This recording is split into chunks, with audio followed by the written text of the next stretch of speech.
नमस्कार, good news today में आपका स्वागत है। मैं हूं आपके साथ वैभव राज शुक्ला और वक्त हो चला है खबरों को फटाफट अंदाज में देख लेने का। हिमाचल में अगले 48 घंटे भारी, शिमला समेत 4 जिलों में भारी बारिश का अलर्ट। मूसलाधार बारिश से हिमाचल में 147 सड़कें, 475 ट्रांसफार्मर खराब। हिमाचल के सिरमौर, कुल्लू, चंबा, कांगड़ा में भी भारी बारिश का रेड अलर्ट। राजस्थान के बांसवाड़ा में भारी बारिश से आफत, नहर में बह गया बाइक सवार। बांसवाड़ा में भारी बारिश की वजह से खोले गए माही बांध के 16 गेट, उफान पर नाले। मध्य प्रदेश में बाढ़ के हालत पर शिवराज सिंह चौहान ने अधिकारियों के संग की बैठक, पीड़ितों की मदद के आदेश। राजस्थान के बारा में उफान पर काली सिंध नदी, अब तक 6 गांव जलमग्न। बारा प्रशासन ने बाढ़ में फंसे 322 लोगों को किया रेस्क्यू, राहत सामग्री भी दी। काली सिंध नदी किनारे बना नागदा धाम भी जलमग्न। 1972 के बाद पहली बार आया इतना पानी। राजस्थान की बूंदी में मेज और चंबल नदी उफान पर, कई गांव जलमग्न। उत्तराखंड के रुद्रप्रयाग में फटा बादल, क्यूंखर और घरड़ा गांव में भरा भारी नुकसान। रुद्रप्रयाग में नदी किनारे बने शिव मंदिर का एक हिस्सा बाढ़ में बह गया, पुजारी भी लापता। उत्तराखंड के घनसाली में बादल फटा, फसलों की भारी तबाही। उदयपुर में भारी बारिश के बाद बाढ़, सैलाब में बहा विशाल कैबिन।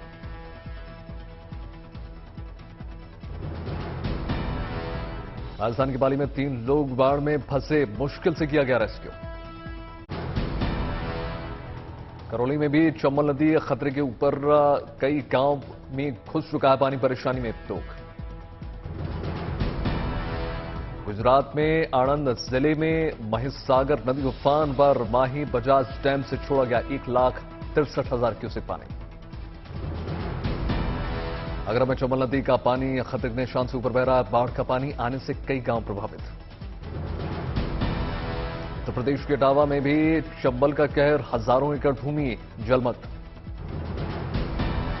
उत्तर प्रदेश के बांदा में यमुना और चंद्रायल नदी तबाही मचाने को तैयार, लगातार जल स्तर बढ़ रहा है।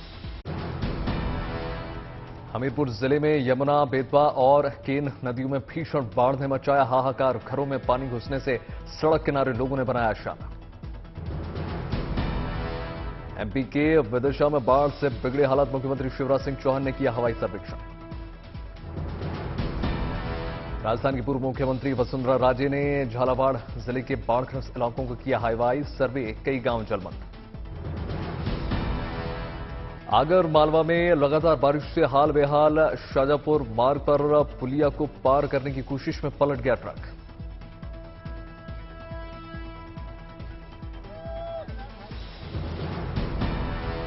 फतेहपुर में यमुना का जलस्तर बढ़ने से कई गांवों का संपर्क टूटा, नदी के पुल के ऊपर चल रही है नाव। सीजीआई एनवी रमना का आज सुप्रीम कोर्ट में लास्ट वर्किंग डे, कल होंगे रिटायर। रिटायरमेंट के पहले कई महत्वपूर्ण मुकदमों की आज सुनवाई करेंगे एनवी रमना। बिल्किस बानो के दोषियों की रिहाई पर आज सीजीआई के बेंच में सुनवाई। पेगासस जासूसी कांड और तीस्ता शीतलवाड़ की जमानत अर्जी पर एससी में सुनवाई। पंजाब में प्रधानमंत्री की सुरक्षा चूक मामले में आज सुप्रीम कोर्ट में सुनवाई। राजौरी में सुसाइड बम बनकर आए पाकिस्तानी आतंकी को सेना ने किया गिरफ्तार। क्रॉस फायरिंग में आतंकी तबराक हुसैन घायल, इंडियन आर्मी के जवानों ने खून देकर बचाई जान। आतंकी तबराक ने कहा, पाकिस्तानी सेना के कर्नल ने सुसाइड बम्बर के लिए दिए 30,000 रुपए। 2016 में भी आतंकी तबराक को उसके भाई के साथ सेना ने किया था गिरफ्तार। अखनूर सेक्टर से घुसपैठी की फिराक में है आतंकी, दहशतगर्दों को मुंहतोड़ जवाब दे रही है सेना। बिहार विधानसभा में नीतीश कुमार के नेतृत्व वाली जेडीयू और राजद सरकार ने भारी मतों से विश्वास मत हासिल कर लिया। सत्ता पक्ष ने मतदान करने की मांग की, जबकि बीजेपी ने कहा कि जब ध्वनिमत से विश्वास का प्रस्ताव पास हो गया है तो वोटिंग की क्या जरूरत। बिहार विधानसभा में खुलकर बोले मुख्यमंत्री नीतीश कुमार का 2020 में नहीं चाहते थे सीएम बनना, बीजेपी ने डाला दबाव। हम तो नहीं थे तैयार। जो हालत हो गई थी इस बार के चुनाव में, 2010 के चुनाव में, 2020 के चुनाव में मेरे ऊपर पूरा दबाव दिया गया कि नहीं साहब आप ही संभालिए, बन जाइए। मुख्यमंत्री नीतीश कुमार ने बीजेपी पर साधा निशाना, बोले बीजेपी ने विधानसभा चुनाव में जेडीयू को खत्म करने की साजिश। नीतीश ने बिहार के विकास के लिए केंद्र को क्रेडिट दिए जाने पर भी उठाया सवाल, बोले बिहार में सड़क निर्माण राज्य सरकार ने किया, केंद्र सरकार ने नहीं। हम लोगों ने कितना सड़क का निर्माण शुरू कराया, कितना ज्यादा कराया। अब कौन गांव बचा है जहां हम लोगों ने सड़क नहीं पहुंचा दिया है। ये कोई केंद्र सरकार के चलते यहां सड़क नहीं है, आज के 8 साल से केंद्र सरकार के चलते। बिहार में बीजेपी को सत्ता से बेदखल करने के बाद नीतीश का प्लान 2024 विधानसभा में, बोले एकजुट विपक्ष मोदी को देगा कड़ी टक्कर, बीजेपी पर लगाया हिंदू मुस्लिम करने का आरोप।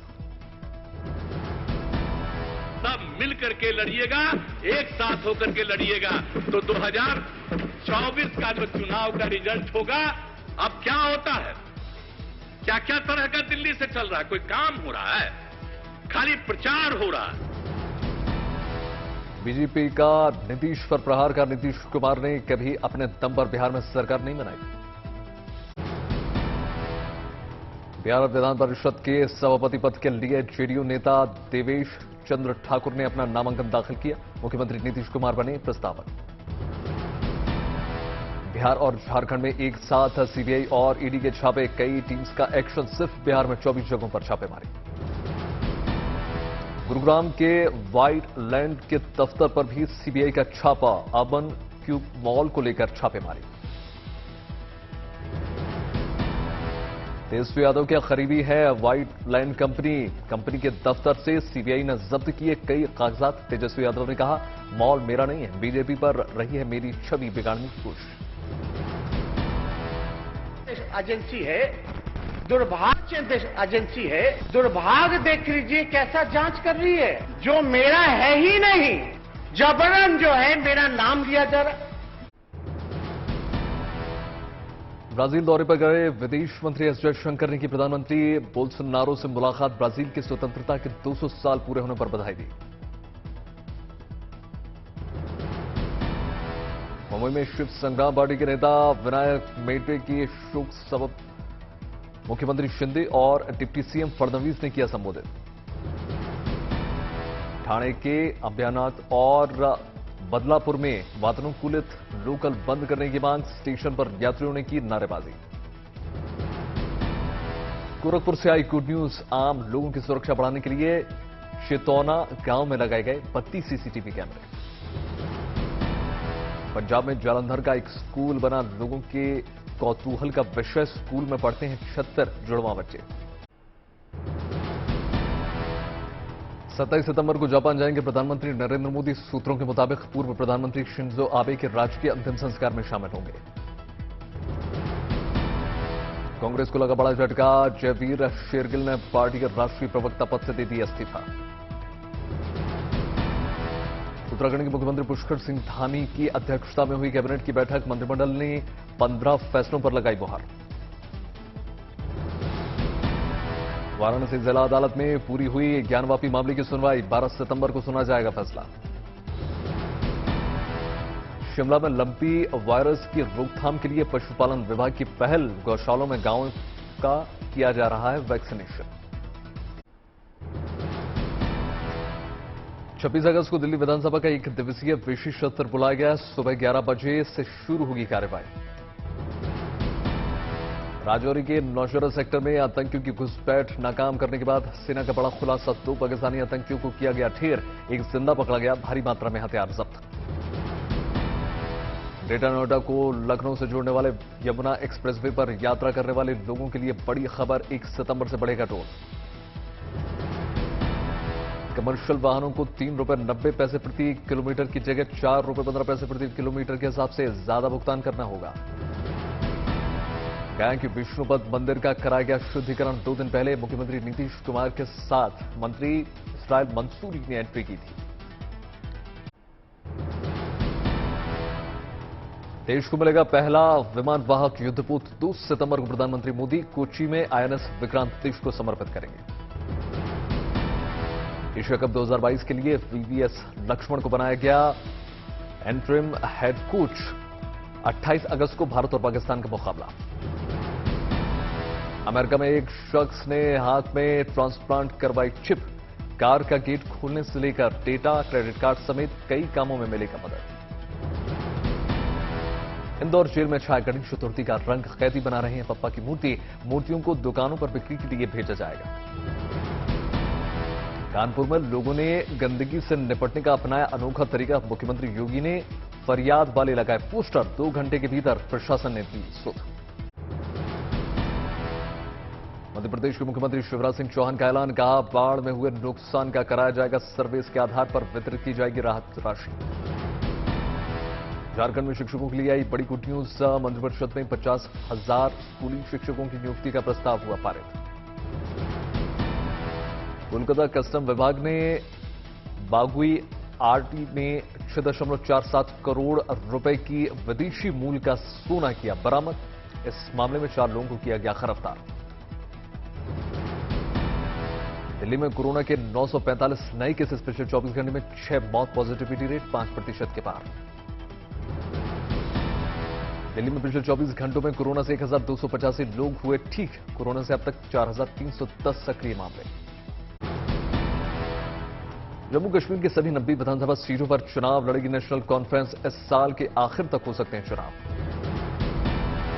शिमला पहुंचे कांग्रेस के वरिष्ठ नेता आनंद शर्मा का कार्यकर्ताओं ने किया शानदार स्वागत। कहा, मैं पार्टी से नहीं दे रहा हूं इस्तीफा। हिमाचल में अनुशासन तोड़ने वाले नेताओं को मुख्यमंत्री जयराम ठाकुर की चेतावनी। कहा, अगर कोई नेता अनुशासन भंग करता है तो उस पर संगठन की ओर से कड़ी कार्रवाई की जाएगी। हरियाणा के करनाल में 105 सरकारी स्कूलों को बंद किए जाने के विरोध में युवा कांग्रेस का तक्षर अभियान। फैसले को बताया शिक्षा विरोधी। ओडिशा के मलकानगिरी जिले में वन अधिकारियों की छापेमारी। 20 बोरों में बंद 350 कछुए। योगी आदित्यनाथ ने की श्री राम जन्मभूमि कॉरिडोर की समीक्षा। कार्यों में तेजी लाने के दिए निर्देश। देशी छात्रों को एक नया प्लेटफॉर्म देने के लिए दिल्ली में यूथ आइडियाथॉन 2022 की घोषणा। एनसीआर के छात्रों और स्कूल प्रबंधकों ने रखे अपने विचार। अलीगढ़ में निपुण भारत मिशन के तहत मंडल स्तरीय कार्यशाला का आयोजन। बेसिक शिक्षा राज्य मंत्री ने किया संबोधित। अंबाला छावनी के सेंट्रल फिनिक्स क्लब में आजादी के जश्न के नाम पर छल के जाम। कमिश्नर और एक्साइज कमिश्नर ने बिठाई जांच। बठिंडा पहुंचे पंजाब के कैबिनेट मंत्री इंद्रबीर सिंह। पुलिस प्रशासन ने दिया गार्ड ऑफ ऑनर। दीपोत्सव कार्यक्रम में अयोध्या इस बार रचेगा नया कीर्तिमान। 14 लाख दीपों से रोशन हो जाएगा राम की नगरी। लेजर शो और ड्रोन से श्री राम के जीवन का होगा हवाई शो। सीएम योगी ने मुरादाबाद में पुलिस बल को दी बेहतर सुविधाओं की सौगात। 200 पुलिसकर्मियों की क्षमता वाले आदर्श बैरक का किया वर्चुअल उद्घाटन। पंजाबी गायक सिद्धू मूसेवाला के माता पिता ने किया ऐलान। 25 अगस्त को कैंडल मार्च निकालकर करेंगे इंसाफ की मांग। आगरा में अवैध खनन के खिलाफ पुलिस का ऑपरेशन। पकड़े गए 40 से ज्यादा डंपर। हिमाचल के कुल्लू में एनजीओ की ओर से आयोजित कार्यक्रम में शामिल हुए मुख्यमंत्री जयराम ठाकुर। एनजीओ कर्मचारियों के साथ किया पारंपरिक नृत्य।